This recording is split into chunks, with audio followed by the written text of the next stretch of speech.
Hello and welcome to New Parents in Training. So Samsung has their new S24 just came out, and this is within their pre-launch program, and I pre-ordered one. The model just came in today. They have really great sales right now. The base model for the S24 128 gig version is selling for $799.99. Since we're in the pre-launch program, they have a really great trade-in value for your older phone. So I'm going to trade in my S23, which is going to give me a whopping $550 of trade-in value. So that brings the price down to $249.99. Not only that, they also doubling the internal storage capacity as well. So instead of getting a 128 gig, they are sending me the 256 gig instead. Another promotion they had, before the pre-launch, they let you to go sign up for their pre-launch alert email. So if you've done that, they will give you $50 to use when you're purchasing the phone to buy accessories.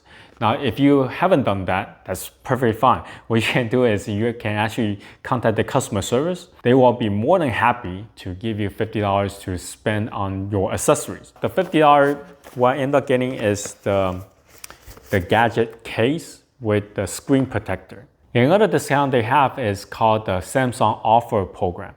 They give discount to people in the educational field, medical field, first responder, and so on and so forth. If you fit the category, then you can apply for those discounts as well. Lastly is Rakuten. Rakuten is an extension that you download onto either your phone or your web browser. The cashback varies. I see anywhere from 5% to 15%. Anyway, so I have the S23. I'm gonna unbox the S24 today and then compare it to my S23 to kind of give you an idea whether or not you should upgrade.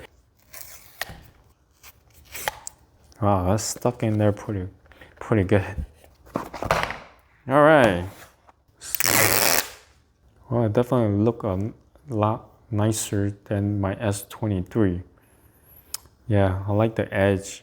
Kind of give me the Apple feel. Let's see what else they have.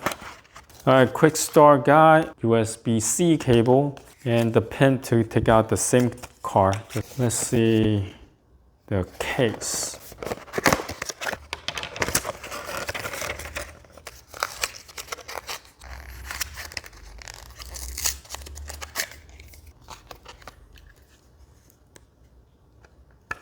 Okay, so the way that you're going to attach to it, there's indicator. You have to line them up. Once you line up, then you turn and it stays on. So yeah, it's quite interesting. And there's a phone stand here that you can use. Ta-da! All right, lastly is the screen protector. I guess I'm gonna put it on off camera, but let's see what it looks like. Okay, so 2 parts here. I'm gonna work on that in a little bit.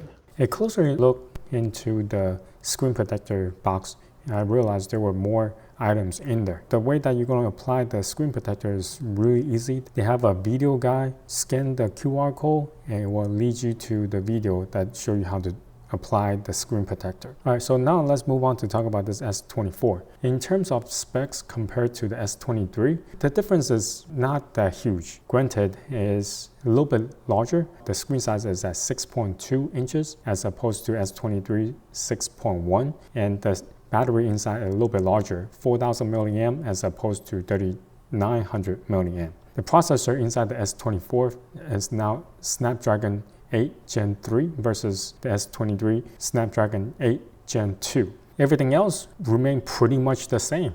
The RAM is still 8 gig. All the cameras on the back are still the same with the 50 megapixel of wide, 12 megapixel of ultra wide, and 10 megapixel of telelens and 3x optical zoom, and 12 megapixel of front camera. Not so much of a complete upgrade, more like an update from the S23. Now with the newer chipset and a slightly bigger battery, how does it perform? So I ran the 3D mark. I used the wildlife stress test, and this stress test lasts for 20 minutes and it shows the device how it will perform under heavy load. It kind of mimic a person is playing a video game. It kind of gives you an idea what you can expect in the real life situation.